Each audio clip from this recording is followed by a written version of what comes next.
सच्चे संतों के मिलने से हमारा निश्चित परमार्थ मार्ग पुष्ट होता है और आवागमन से हम मुक्त होते हैं। पर यदि हमें सच्चे संत ना मिले तो क्या उपाय है कि हमारा मार्ग पुष्ट हो? तो कह रहे भक्त नामावली, संतों की नामावली का गायन करें। जैसे अपने यहाँ नामावली का गायन होता है, इससे संतों की कृपा प्राप्त होती है। सिद्ध संतों का स्मरण, उनका नाम, हरि को निज यस ते अधिक, भक्तन यस पर प्यार, याते ये माला रची करि ध्रुव कंठ सिंगार। भक्तन की नामावली जो करी है चितलाए, ताके भक्ति बढ़े घनी अरु हरि होय सहाय। अजहु सोच विचार के गहि भक्तन पद ओट, हरि कृपालु सब पाछली, क्षमि है तेरी खोट। आज भी सोच विचार लो कि तुम्हारे में क्या सामर्थ्य है। यदि भक्तों का चरण आश्रय ले लिया तो भगवान तुम्हारी सारी गलतियां माफ कर देंगे और आपकी भक्ति घनीभूत हो जाएगी। काम क्रोध आदि का प्रवेश नहीं होगा भक्ति में, यदि रोज भक्त नामावली का गायन स्मरण पूर्वक किया जाए। मन कहीं और ऐसे गा नहीं, ध्यान पूर्वक एक एक भक्त का स्मरण करते हुए यदि भक्त नामावली का गान हो तो सच्चे संतों के मिलन जैसा ही कार्य वो कर देंगे। आजकल लोग प्रायः संत महात्माओं की निंदा करते हैं। इसका कारण क्या है? जो विषयासक्त हैं, जो कामनाग्रस्त हैं, जो अज्ञान विमोहित हैं, वो अपनी मंद बुद्धि की कसौटी पर संतों को कसा करते हैं।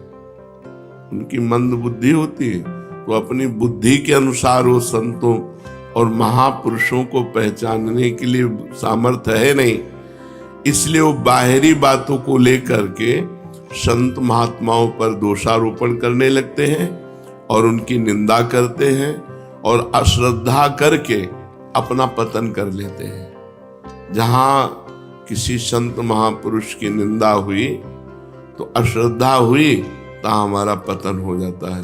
संतों को पहचानने के लिए परम पवित्र निरहंकार रहित भगवत बुद्धि चाहिए। वो भगवत बुद्धि जब हो जाएगी तो खुद आप संत हो गए तो सब आपको संत नजर आएंगे। जब तक खुद संत नहीं हुए तब तक संत को पहचानना बहुत कठिन है। संत सेवा का प्रधान साधना क्या है? कैसे माने कि हमारी ये संत सेवा बन गई? तो संतों के बताए हुए मार्ग पर चलना ही सर्वश्रेष्ठ संत सेवा है। उत्साह के साथ, विश्वास के साथ जो संत भगवान ने आदेश कर दिया बस वैसे हम चले, यही सबसे आज्ञा समन सुसाहिब सेवा। अगर हम अपने गुरुजनों की, संत महापुरुषों की आज्ञा का पालन करते हैं तो हमारी संत सेवा हो रही है। अब वो आज्ञा वो जो दे दे, आप सोहनी लगाओ, आप पोछा लगाओ, आप आरती करो, आप पाठ करो, आप नाम जप करो, आप जो प्रभु आज्ञा जेहि का जस आई, सो तेहि भांति रहे सुख लाई। स्वामी की जैसी आज्ञा हो उसमें ननुनच न करते हुए उनकी आज्ञा का पालन करने से ही भगवत प्राप्ति हो जाएगी, संत सेवा बन जाएगी। उनकी आज्ञा का पालन करना। संत महापुरुषों के विचारों, उनके भावों, उनके उपदेशों को समझना चाहिए और उसी का पालन करना चाहिए। वो जो विचार अपने प्रकट करते हैं, भाव प्रकट करते हैं, उपदेश देते हैं, उसका पालन करना सबसे बड़ी सेवा है। अगर ये सेवा नहीं हो रही तो भोजन दे दिया, वस्त्र दे दिया और भी, ये कोई खास सेवा नहीं। उनकी आज्ञा का उल्लंघन कर दिया और उनको रबड़ी पवा रहे हो, तो सच्चे संतों को ये अच्छा नहीं लगेगा।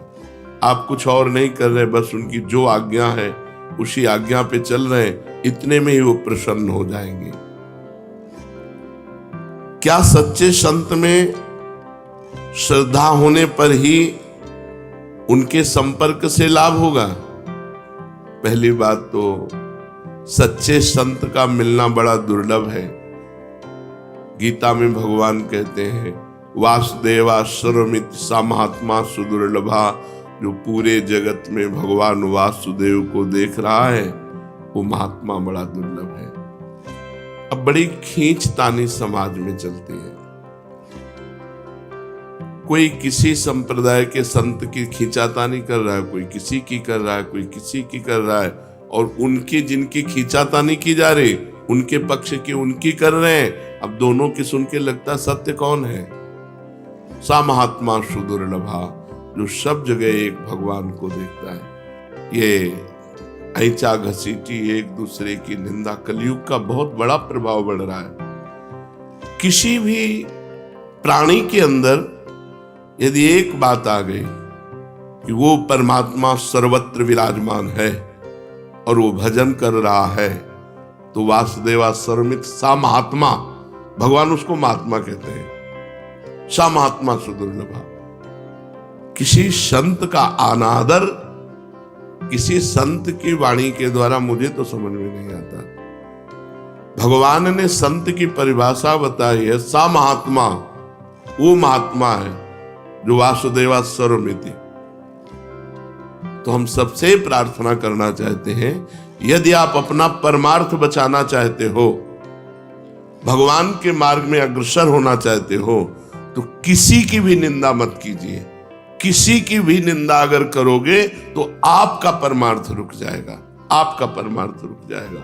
जो दूसरों का हित कर रहे हैं, जो निर्विकार हैं, हम लोग पाषाण से भी भगवान प्रकट करने वाले हैं।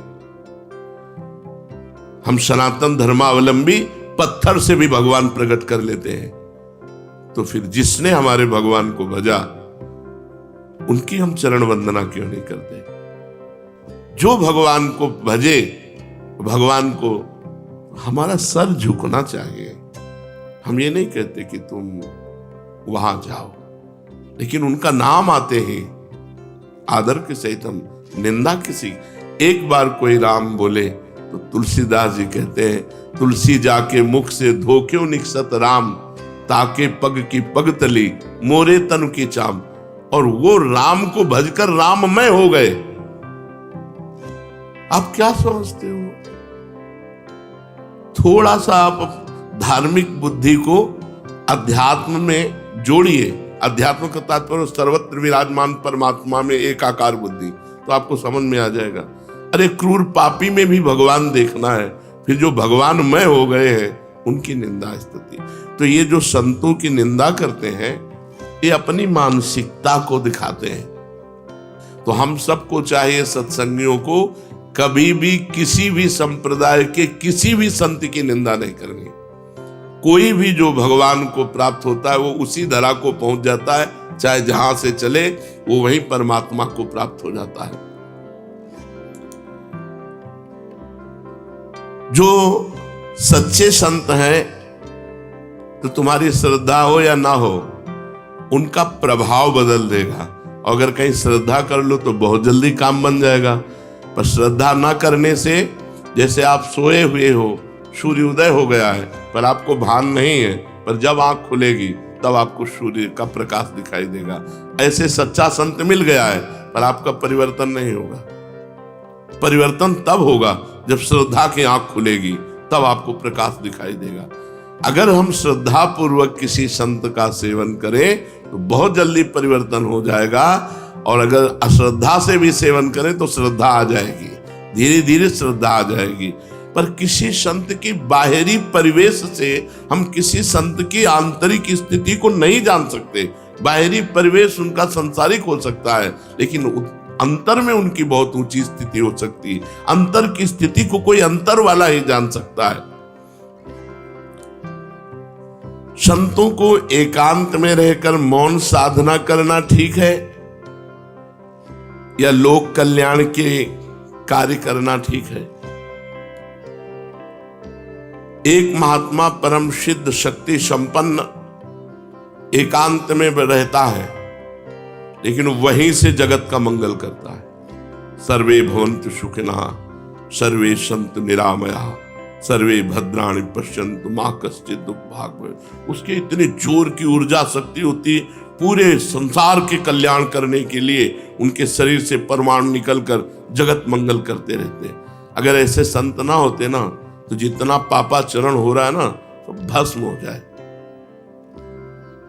ऐसी ऐसी मिसाइलें बनी है कि प्रांत का प्रांत आग लग जाए, नष्ट हो जाए। 2500 किलोमीटर दूर तक मार करने वाली, अब जरा सा बुद्धि खराब हो जाए तो प्रांत का प्रांत नष्ट हो जाए। और होंगे, अभी भजन हो रहा है, अभी भगवत शांति का प्रचार प्रकाश संतों से हो रहा है। कुछ प्रचार कर रहे हैं, कुछ प्रकाश कर रहे हैं। एकांत में जो बैठकर तो उनका प्रकाश होता है, उनके परमाणु जाते हैं और हर जीव के पापों का नाश करते हैं। एक है कि जो एकांत में बैठ करके खूब भजन करते हुए शक्ति संपन्न होकर जगत का मंगल करते हैं, वह एक है जो भजन करते हुए दूसरों को उपदेश देते हुए दूसरों का मंगल कल्याण करते हैं। अगर दोनों को तौला जाए तो पहले वाला श्रेष्ठ निकलेगा। अगर दोनों का तौला जाए कि कल्याण दोनों में से किसके ज्यादा होंगे, तो उसके ज्यादा होंगे जो एकांत में बैठकर भजन कर रहा, मौन, कभी बोला नहीं, पर उसमें जो भजन के परमाणु है वो जीवों का परम मंगल कर देंगे। जीवन मुक्त पुरुष महापुरुषों के द्वारा जो कर्म होते हैं, क्या वो पाप पुण्य जैसे होते हैं? जैसे एक संसारी आदमी काम करता है, अच्छा तो पुण्य हो गया, बुरा तो पाप हो गया। तो जीवन मुक्त पुरुषों के द्वारा जो कार्य संपादन होता है, तो क्या वो शुभ अशुभ की तरह होता है, पाप पुण्य की तरह होता है? तो कह रहे महापुरुषों के द्वारा जो क्रिया होती है उसे कर्म संज्ञा दी ही नहीं जाती, उसे लीला कही जाती है।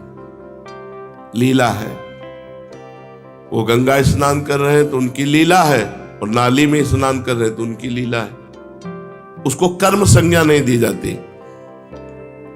जहां कर्ता ही नहीं बचा, अहंकार ही नष्ट हो गया, तो अब वो पूरे विश्व को भंडारा करा रहे तो कोई पुण्य नहीं, और उसके द्वारा कुछ लीलाएं हो रही तो कोई पाप नहीं। वो पाप और पुण्य दोनों से बड़े। अब अच्छा हो रहा है तो उसकी प्रशंसा करेंगे संसारिक, और अगर उनकी बुद्धि के खिलाफ हो रहा है तो उनकी अवहेलना करेंगे। जो सिद्ध संत होते हैं, देखो इसी में परीक्षित जी को संशय हो गया था कि धर्म के लिए भगवान ने अवतार लिया। वे रात्रि में एकांत में गोपिकाओं को बुला करके रास करना, ये क्या धर्म के विरुद्ध नहीं हुआ? परीक्षित जी के इसी प्रश्न से रास का विश्राम कर दिया कि ये तो, जबकि परीक्षित जी लोक संग्रह के लिए प्रश्न, तब उन्होंने कहा कि जो भगवान शंकर जैसे हैं वो विष का पान किया, दूसरा पान करे तो मर जाएगा। ऐसे ही जो महापुरुष है वो जो कर रहे वो हमें नहीं करना, वो जो उपदेश कर रहे हैं और उपदेश से जो उनके आचरण मिले वो करना, बकाया नहीं करना। वो महापुरुष है, उनकी लीला है, वो क्या कर रहे हैं। तो क्या महापुरुषों के द्वारा पापाचरण भी होता है क्या? ये तो साधनावस्था में ही छूट गया था, तो सिद्धावस्था में कैसे हो सकता है?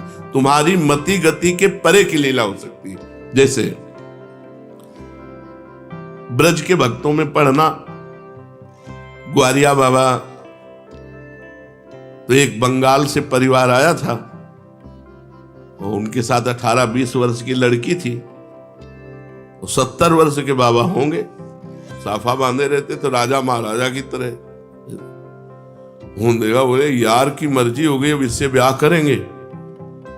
उनके पिता ने कहा कैसी बात करते हो? उनका ना अब तो ब्याह करेंगे। अब वो इतनी जोर से आवाजें होने लगी कि भीड़ लग गई। क्या हुआ क्या हुआ? बाबा ने कहा हम इस लड़की से ब्याह करेंगे। उनका हम ऐसे कैसे कर देंगे इनके साथ? बोले नहीं ब्याह करेंगे। झगड़ा शुरू हो गया। पिता ने कहा वो पिंड बचाना मुश्किल हो गया। बाबा ने कहा अगर ब्याह नहीं करोगे तो चिता लगाकर भस्म हो जाऊंगा। उसने कहा तुम मर भले जाओ, हमारा क्या बिगड़ रहा है, हम ब्याह नहीं करेंगे। तो ऐसा थोड़ी अपनी बेटी का ब्याह कर देंगे। बाबा ने चिता लगा ली। ब्रजवासियों ने कहा हाथ जोड़ के कहता हूं तुम हाँ कह दो, अगर ब्याह कर लेंगे तो जो कहोगे वो हम हार जाएंगे। बिल्कुल नहीं होगा ब्याह, तुम हाँ केवल कह दो। उसको बहुत समझाया, बंगाल से आया था। तो उसने कहा बाबा ब्याह कर लो, हम राजी हो गए। बोले अच्छा चलो चिता में नहीं बैठेंगे। यार की मर्जी नहीं है, नहीं ब्याह नहीं करेंगे। और चल दी। अब आप बताओ क्या सोचोगे आप? तो सिद्ध पुरुषों की कुछ ऐसी लीलाएं होती हैं जिनको समझ पाना बहुत कठिन होता है, बहुत कठिन होता है। हम तो बस उनके चरणों में नमस्कार करें कि उनके प्रति कहीं अपराध न बन जाए। तो संतों की कुछ ऐसी क्रियाएं होती हैं जो हमारी मानवीय धरा से ऊपर होती है, वो बालवत होती है, बिल्कुल निष्पाप होती है, निष्कलंक होती है। ऐसा नहीं है कि कहीं पाप कर्म बन जाए, पर उनकी क्रियाएं ऐसी होती है जो करता नहीं है, वो भगवान की एक वृत्ति जैसी उदय होती है। हमने देखा है ऐसे सिद्ध महापुरुषों के दर्शन में गंगा किनारे एक से एक उनको मस्त राम कहते हैं। कोई उनसे चारा कटवा रहा है, कोई उनसे पिसना पिसवा रहा है, कोई मसाला पिसवा रहा है। तो एक बहुत पढ़ी लिखी प्रवीण थी, उसने देखा कि ब्रह्मबोध संपन्न महापुरुष है। वो मतलब कपड़ा लत्ता भी धो देते थे।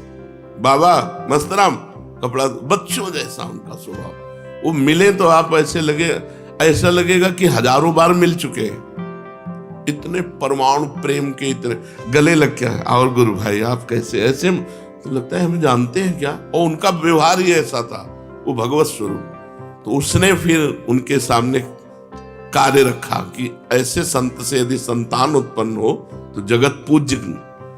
तो उन्होंने कहा कि देवी मस्त राम की मस्ती एक सीमा तक रहती चल रही। वो समझ रहे थे कि बावरे हैं, तो उनका देवी मस्त राम की मस्ती एक सीमा तक रहती है। और घर के बाहर निकल गए। उन्होंने खुद संतों से अपनी बात बताई। तो कुछ संत ऐसे होते हैं जो सीमा से ऊपर होते हैं, हमारी बौद्धिक धरा से। हमें किसी की निंदा नहीं करनी।